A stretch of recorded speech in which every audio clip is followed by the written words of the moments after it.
Bien-aimés dans le Seigneur, ce jour, le Seigneur nous donne la grâce d'être ensemble par le moyen de médias. Vous tous, les secouristes, membres de l'Église pentecôtiste des secouristes, je vous aime. Vous tous qui nous suivez, YouTube, Facebook, je dis, je vous aime. Ce n'est pas parce que moi je vous aime, mais c'est parce que Dieu vous a aimé avant que moi je ne dise cette parole.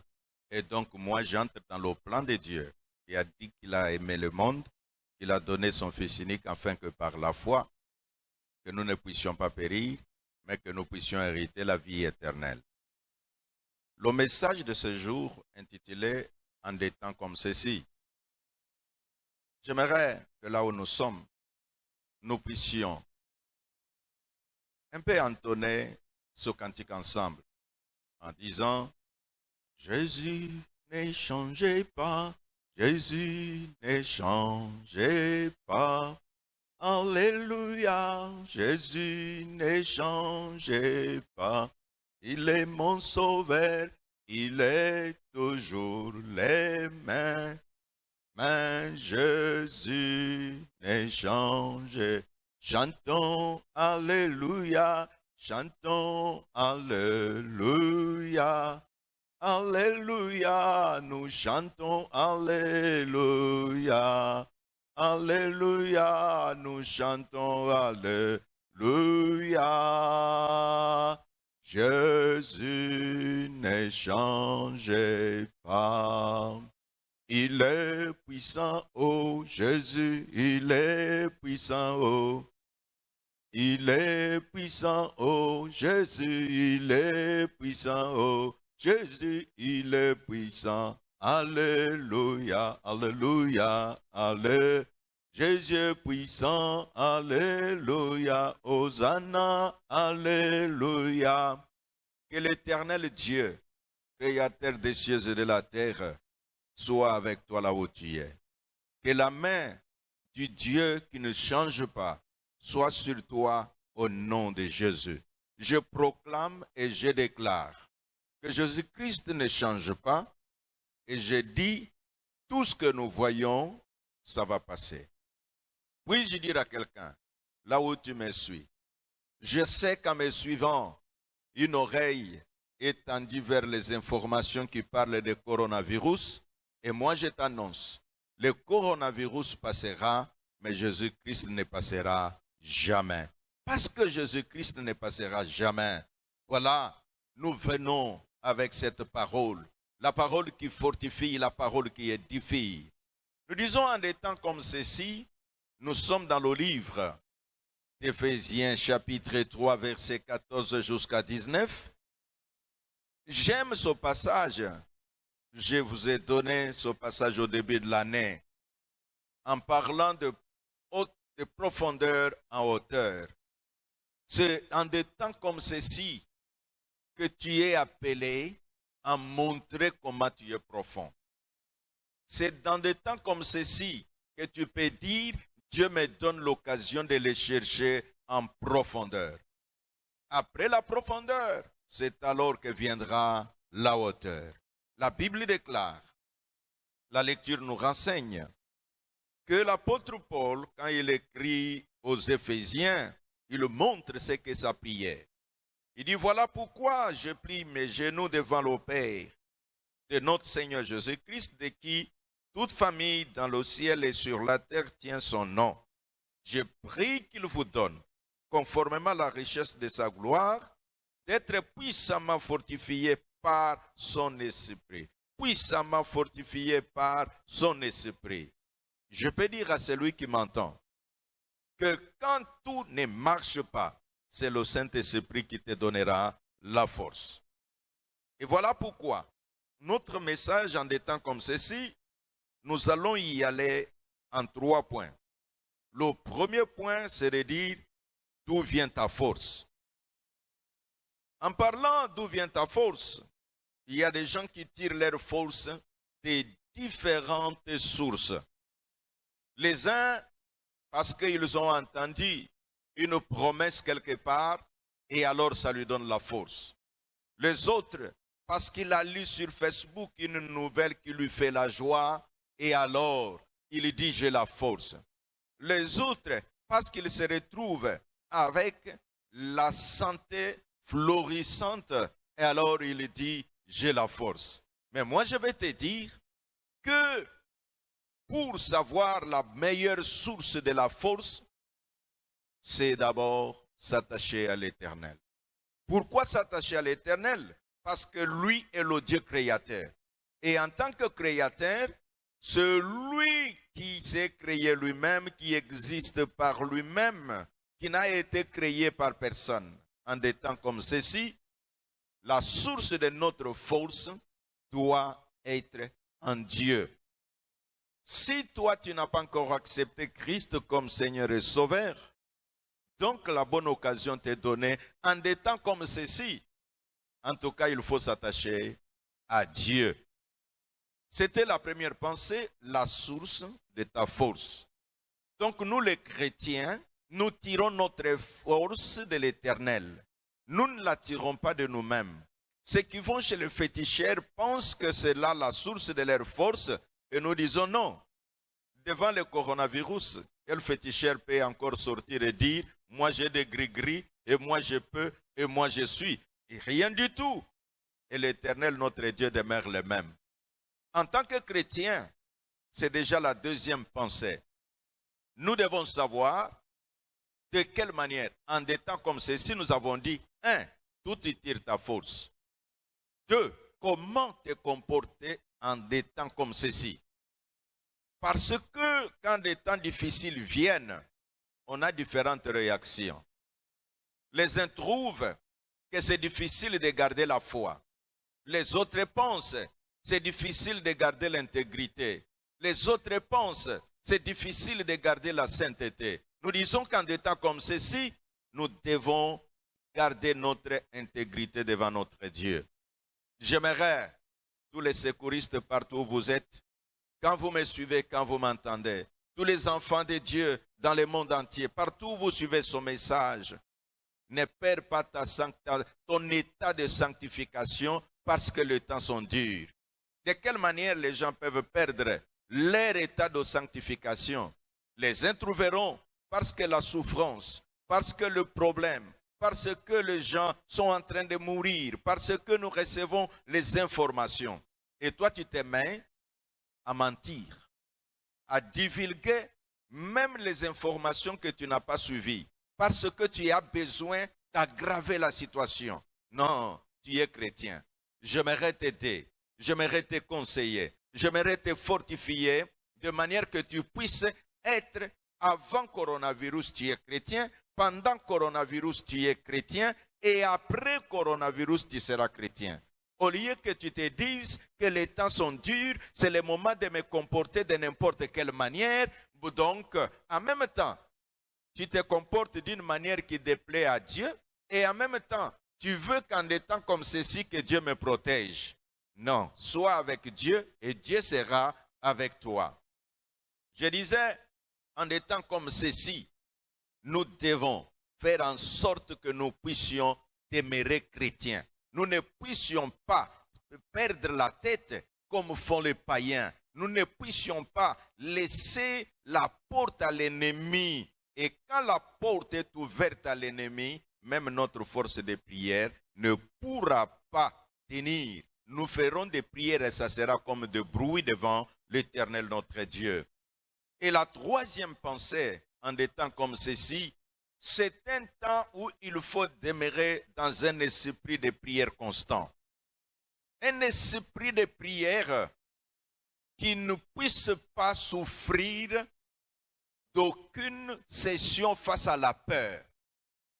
Les chrétiens que nous sommes, de partout le monde, où vous vous trouvez, ne faisons pas les prières de peur. En des temps comme ceci, il y a beaucoup de gens qui font les prières de peur parce qu'il a entendu. On a dit qu'il y a autant de morts. On a dit que il n'y a pas de médicaments. On a dit qu'on a trouvé les médicaments, mais on ne sait pas encore. Et la personne se retrouve là.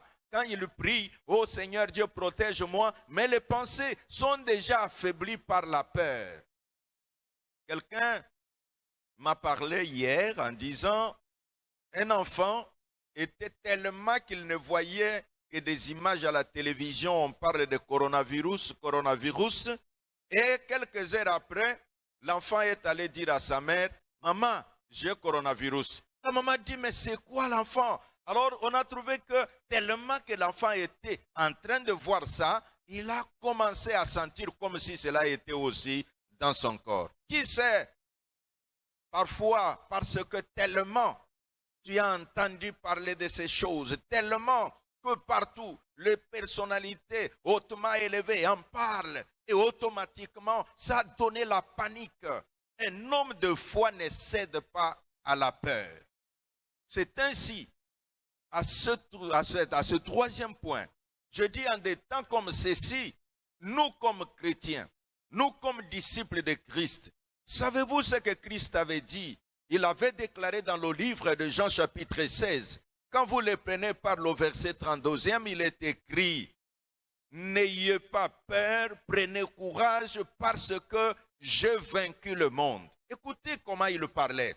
Et en parlant de ça, il était en train de donner le courage à ses disciples parce que la période était difficile, la période était compliquée. Les pharisiens l'attaquaient à gauche, l'attaquaient à droite. Il ne savait plus quoi dire et il dit à ses disciples parce qu'il savait que humainement parlant, les disciples devaient avoir peur. Humainement parlant, les disciples devaient se décourager. Oui, ces informations, vous entendez, on a fermé les frontières. Vous entendez, on a dit, il faut avoir des stocks dans vos maisons. Vous entendez, tu te regardes, parfois tu n'as pas tous les moyens nécessaires pour faire les stocks et tu es pris de panique. Moi je te dis, n'aie pas peur. Prends courage, Christ a vaincu le monde. Pour matérialiser notre foi, c'est par une prière fervente. C'est par un moment de prière constant. Donc j'aimerais en appeler à tous les chrétiens, de partout où vous me suivez, en des temps comme ceci, c'est un temps qu'il faut prier. Que disent les Écritures? La parole de Dieu enseigne, quand vous prenez le livre de Jacques, il est écrit, quelqu'un parmi vous est-il malade?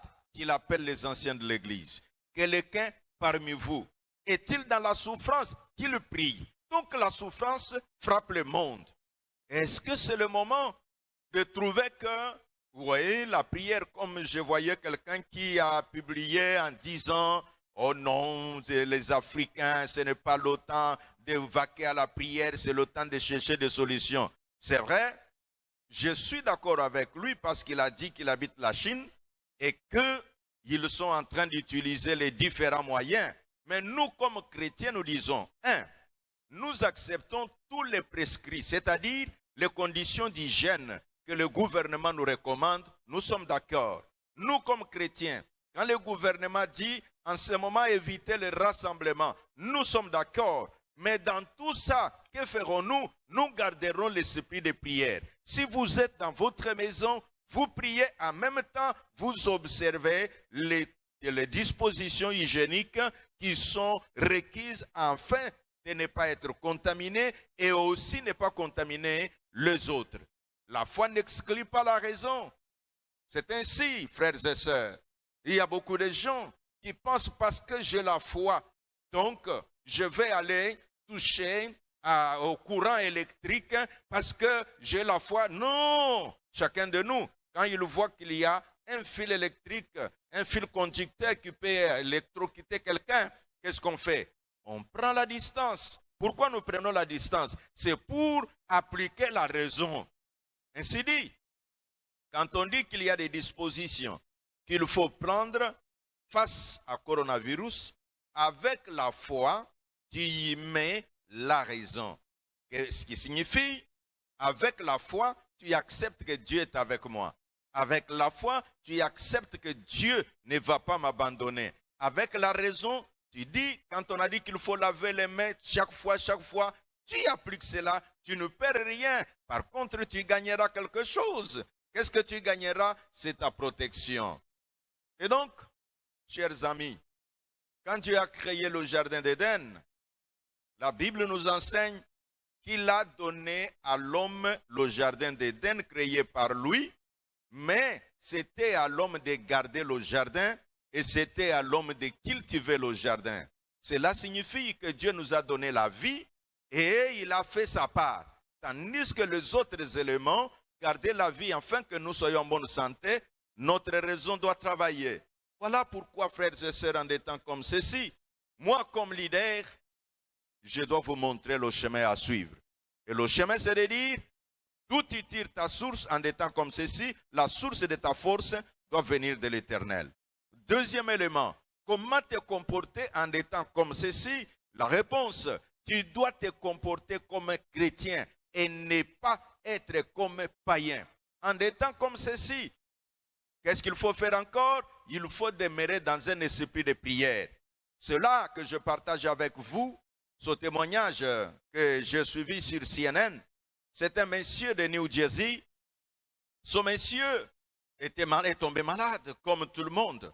Mais lui, c'était à cause du coronavirus. Arrivé à l'hôpital, il n'y avait pas de médicaments. Les médecins lui disent, mais monsieur, nous ne savons pas ce que nous pouvons faire pour toi. Et cet homme, il a communiqué là où il était dans ce cas, dans sa mise à l'écart pour ne pas contaminer les autres. Il a recouru à la prière. Et en recourant à la prière, il a demandé à ceux qui étaient à la maison. Ça veut dire quoi? Il n'a pas refusé d'aller à l'hôpital parce qu'il priait. Un saint pasteur ne peut pas dire à quelqu'un, parce que Dieu est avec nous, ne va pas à l'hôpital. Non, non. Aller à l'hôpital, tu y vas, mais en même temps, là où il faut prendre les dispositions, tu prends les dispositions. Cet homme, à cause de la prière, il a reçu sa guérison. Donc tu peux, si tu vas sur CNN, tu vas effectivement voir cette information que je te livre et la personne reconnaît que lui a reçu la guérison. Ce n'est pas à cause de l'aide de médecin, mais c'est à cause de la puissance de la prière qui était faite au nom de Jésus-Christ. Voilà pourquoi, ce jour, je me suis dit à tous les secouristes de là où je suis, que je puisse vous communiquer. Pendant que nous ne pouvons pas nous réunir comme d'habitude dans notre assemblée, mais que nous puissions être toujours connectés et branchés à la grâce de Dieu. Ainsi dit, dans vos prières, sachez que moi je suis avec vous. Je prie pour vous. Je demande à l'Éternel, notre Dieu, de garder chaque famille, de garder chaque secouriste. Que la grâce de Dieu, que l'onction de l'Esprit, le Dieu qui m'a appelé au ministère, soit avec vous tous. Deuxièmement, à vous aussi, quand vous priez, ne priez pas seulement Dieu garde-moi, priez aussi, c'est aussi être un vrai secouriste ça. Priez pour ce qui se passe dans le monde entier. Demandez à Dieu. Priez pour ce qui se passe en République démocratique du Congo. Demandez à Dieu en disant, Seigneur, en des temps comme ceci, il y a des gens qui vont perdre du travail. En des temps comme ceci, il y a des gens qui seront pratiquement abandonnés. Imaginez-vous, on peut dire aux gens, ne sortez pas, soyez à la maison, achetez seulement les vivres. Mais il y a les autres qui manquent même les moyens pour acheter ces vivres-là. Ta prière peut consoler cette personne qui va se retrouver seule. Laisse que la grâce de Dieu, laisse que la puissance du Seigneur soit sur chacun de nous. C'est par ces paroles que je veux déclarer comme envoyé de Dieu que la main de l'Éternel, mon Dieu, soit sur toi. Je déclare et je confesse que Dieu a dit dans sa parole que 1000 tombent à ta droite, que 10 000 tombent à ta gauche. Pourquoi Dieu a parlé ainsi? C'est quand il disait que tu ne craindras pas ni la terreur ni la peste. Je veux dire, les uns tomberont, toi tu tiendras debout, parce que l'homme de Dieu a déclaré. Je veux dire que l'Éternel notre Dieu, créateur des cieux et de la terre, celui qui t'a donné le souffle de vie, t'aide à garder, que tu ne meurs pas prématurément. Je dis et je déclare, loin de toi la mort prématurée. C'est vrai, coronavirus fait des ravages, mais toi tu tiendras. C'est vrai, coronavirus rendra certains pauvres, mais moi je dis, le nom de l'Éternel est une tour forte. Quand les uns deviendront pauvres, mais toi tu seras riche parce que Dieu est avec toi. C'est par ces paroles que je dis, je vous aime tous les secouristes. De partout où vous êtes, je prie pour vous. De là où vous êtes, dans vos maisons, je prie pour et les parents et les enfants, que le Dieu du ciel, celui qui a envoyé son Fils unique Jésus, afin que par la foi, que nous puissions hériter le salut, vous bénisse tous et que, quand tu finis d'écouter ce message, d'écouter cette prédication, en des temps comme ceci, attache-toi à Dieu. En des temps comme ceci, comporte-toi comme un chrétien. En des temps comme ceci, va à la prière. Prie sans cesse. Suis les directives que l'Église donne et que Dieu vous bénisse et partagez cette vidéo à plusieurs. Je vous bénis tous au nom de Jésus-Christ. Amen.